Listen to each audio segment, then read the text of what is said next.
again to this platform, the platform that we refer to as Ukweli-Uapishwe, whereby I've told you I'll be demystifying the political fallacies and the political untruths, and I'll be bringing forth rational information that is meant to guide us as a nation as we head to the elections of year 2022.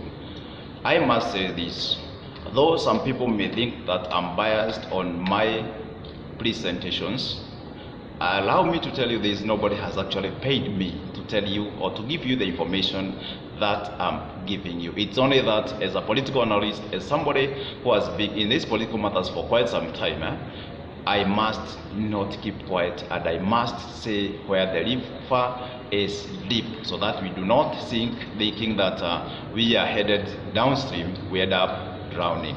So in my second presentation, I want to speak about a very relevant issue and a very relevant topic, and that is why William Samoei Ruto rejected BBI. I am not saying that I was either in support or not in support of this document, but there are provisions that actually made William Ruto to reject BBI as a document as a whole.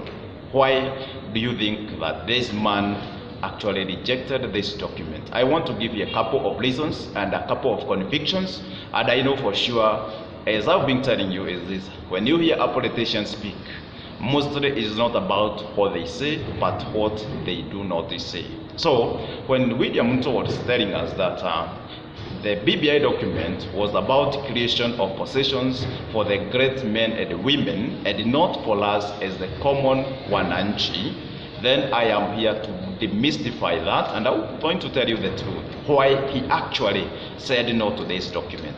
One of the reasons, and you will understand this, is at the onset of the debate on the BBI process, William Ruto was certainly 100% sure that he would be the next president of this country, because he was very sure that the people of Mount Kenya region would vote for him. He knew that the vote that he and Uhuru Kenyatta had in 2017 were still in his hands. He had a total conviction that he will be the president after Uhuru Kenyatta. And knowing for sure that he will be a president, there is something that he will not allow to happen. One, there was a provision in the BBI document that 35% of the resources will be actually sent to the counties, to the devolved units. 35%, if you do a very simple calculations, you're going to realize that as a nation, we are surfacing a very huge external and internal loans. That means if you look at our budget and then you pay money to surface the loans, then the amount of money that will be left, in accordance to the BBI, 35% of it was actually supposed to be sent to the counties. If that would happen, then there is something terrible that was about to happen to a president. That is something that we refer to as the presidential grant, the amount of money that is always on president's hands. Why am I saying this? Because you realize, and this is something that Kenyans we know, when a president visits different places of this nation, he'll go there with the goodies. He'll go there with the promises of things that are to be executed, and finally they end up being executed. If you hear that the president is going to visit a certain region, you see that the leaders of that region will first of all summon themselves in a meeting so that they will be able to deliberate on the grievances they would give to the president. And when the president comes and the presentations are made, then you make promises and the things will be done. In simple terms, leaders of different regions got to kneel down to the president to get development, simply because there is a lot of money that is under control of the president. This is the money that I'm referring to as the presidential grant. This is why the president can say he's going to bail out a certain collapsing company, he's going to bail out a certain collapsing organization at the behest of the leaders of that region, or where now this organization is actually domiciled, claiming they want actually the president to do something about it. So, as a president, if you do not have enough money at your disposal, that means that the leaders of different areas will not be bowing to you, will not be needing to seek for a hand of favor in giving development, then that will make you a lesser president. And there is no president who will not want to be like this, especially when you are certainly sure that you be the president. So this is one of the reasons that why Ruto could not agree to this document. And again, you also realize that when the government, the central government, that is not left with a lot of money, and you have heard of a saying that actually we finance corruption at the budget making process. Why am I saying this? Is because there are some ministries and there are some departments that have actually allocated more they can absorb for the purpose of having excessive money in those ministries or in those departments, and this is the money where tenders will be given for things that the ministry cannot be able to handle, and they given to cartels, the so-called the men of the leader of the day, and therefore they end up enriching themselves with our resources. So as a president, you'd want to have such kind of a provision whereby there are monies that will be allocated to different departments, and you very sure know that from them you reap something from it. So there is no way William Samoei Ruto would accept such kind of a thing, especially in a nation whereby we know corruption, though we detest it and we hate it, is actually like something that we own and we possess. Number two, there was a provision of creation of 70 new constituencies. Where were these 70 constituencies supposed to be given, or where were they to be added?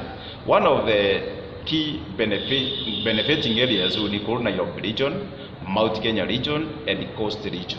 If you look at these places, these are areas whereby William Ruto, even if he was to become the president, would not certainly say that they are his strongholds. And I know he will feel threatened if especially more members to the National Assembly are added in these particular regions. And this is why I'm saying this, because one, and it's a Kenyan thing, if a president actually is meant to be a president by people who are not ethnically his people, then you feel threatened. And there is no way you would accept to add more threats to you when you become a threatened president. This is why this man felt this is going to add more salt to the wood that possibly would be if he was to be made president by the people of Mount Kenya region, or by the people who actually believed in his narrative should he fail. So he had to reject BBI. And the other thing, and this is actually something that happens amongst most of our politicians, is that if it was to be a contested thing, if BBI was to be a contested document, that implies that we would go to vote for yes and for no. William Ruto knew for sure that by opposing this document, he would add to himself a lot of political mileage. Reason is because, and you can look at what happened in the year 2010 when we had inauguration of the new constitution, whereby he led a group of people who are saying no and against the new constitution. Although the vote was 21% against the majority, he gained a lot of political mileage from it, because all credit of the no vote was actually given to him. If this happened, and for sure BBI document had so many people opposing and so many organizations and social groupings against it, then you can imagine a politician who want to get something out of it in terms of political mileage, then would want a contest of that nature, so that again you get credit, and that credit will be political capital for a candidate who want to become the president. So because of these reasons, then this man said no to this document. But there is an aspiring thing that I actually want to advance, especially to the people who hail from Mount Kenya region. And I'm going to advance this by giving a short narration of a man who had 3 wives. The first wife had 8 children. There was 1 boy and there were 7 girls. And I want you to listen carefully and keenly on what I'm just about to tell you in this narration. The second wife had 6 children, 2 boys and 4 girls. The third wife had 4 children, 1 girl and 3 boys. So in total, this man had 18 children. Out of them, 6 of them were boys and 12 of them were girls. So he divided his estate, his land, amongst or on the basis of his boys. That means the first wife and the first family with 8 children and only 1 boy got 1 out of 6 portions of the land. Then the second family with the 2 boys got 2 out of 6, or that is 1/3 of the whole land. The third family with the 4 children, 1 girl and 3 boys got 3 out of 6, which is half of the land. Then it emerged that the children of the first family, who had a very small piece of land, were not having enough food. And therefore, the man of the house decided that the land will no longer be divided on the basis of boys, but on the basis of children, irrespective of their gender. That implies that this land would be divided into 18 portions. 8 portions, and which would be the biggest share, was to go to the wife with many children. The second share, which is 6 out of 18, and that is 1/3, was to go to the second wife. And this is the point of noting that I want to make to you, especially the people of Mount Kenya region, that the second wife would get the same piece and the size of land, irrespective of the basis on which this land was actually to be divided. And the third wife then was to get 4 out of 18 pieces of this land. And then when the man was actually campaigning for this new formula, then the second wife opposed this formula, and you would not understand why. She was losing nothing or gaining anything from this. But she actually campaigned against the land being divided on basis of the children and not just boys. And he gave some tokens and some food stuff to the stupid girls from the first family, so that they also support her idea of the land remaining in the division on basis of the boys and not all the children. So the stupid girls from the first family, and who are suffering of malnutrition and not having enough food because they had a very small share of this land, actually accepted the tokens. They were hoodwinked to believe the theoretics of the second wife, and therefore they combined the effort with the children of the second wife to oppose the new formula. Why am I saying this? The BBI document was actually bringing the new formula of dividing the land of this man. The man we can refer to as the president, or we can refer to as the father of this nation. Now, the first wife with 8 children and only 1 boy is actually the mother of Gema community. And the second wife is somebody by the name William Samuel Ruto. Then the question I am asking, and the question I'm actually posing to you, especially the children of the first family, is this: if this man really loved us so much, would she have allowed the new formula, or would she oppose the formula? This is a question that I would like you to ponder on, because why do you think William Ruto actually opposed this document? Does it mean he really loved us so much as the people of Mount Kenya region, to the extent that he would oppose this document.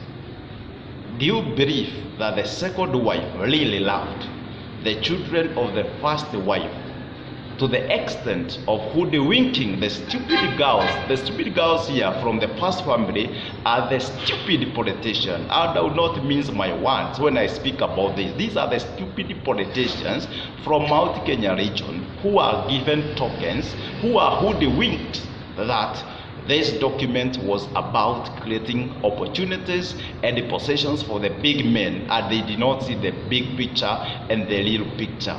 Though we were not to be the key beneficiaries, because even in creation of 70 constituencies, the actual Mount Kenya region was benefiting with the Nairobi, with the Western, and also with the Coast region, when it became apparent that this man and his team, he ganged against the document, is actually much telling than we can think about.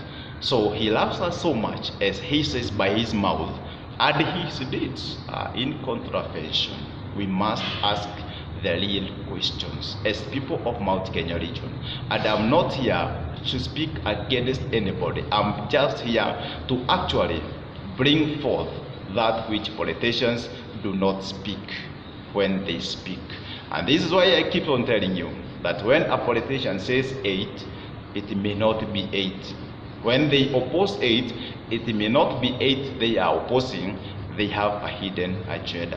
And if you do not have somebody who can come and demystify what they are liking and what they are disliking, this is why we are always caught up in the gullibility of believing in narratives that we end up voting without rationally critiquing those narratives. I give you a chance and an opportunity to ask yourself questions, and as you ask yourself questions, I'm hoping that you are becoming informed. Why did William Ruto reject BBI? Is it because he wants to make Kenya a greater nation for all of us, or is it because possibly he had stronger interests for himself and not us as a nation? And again, does it imply, or is it implicit, that he really loved us as a people of Mount Kenya region, that a cake where you are supposed to get an equal share like any other child of this nation, he opposed?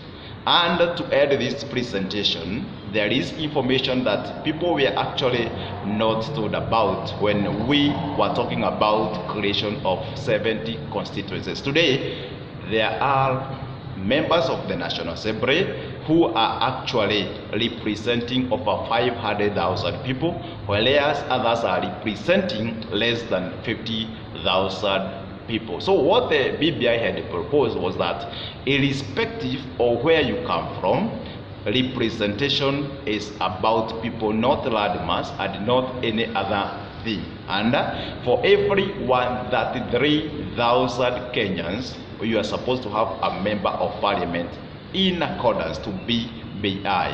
And this is why when you hear some of the politicians saying that our county was getting less than others, those who are saying this and those politicians are actually lying to you, because this formula, and the simple formula was, let us equalize all Kenyans such that for every 133,000 Kikuyus, for every 133,000 Somalis, for every 133,000 Hindus, for every 133,000 Luos or Luyas or Kalenjins or Kisses or whoever you talk about, there is a member of National Assembly. It was an equalizing document, not a discriminating document. Discrimination is the situation we have at the incumbent. And therefore, I say this: Ruto rejected BBI because of reasons I've listed, and the onus is on you to also critique the information that I'm giving you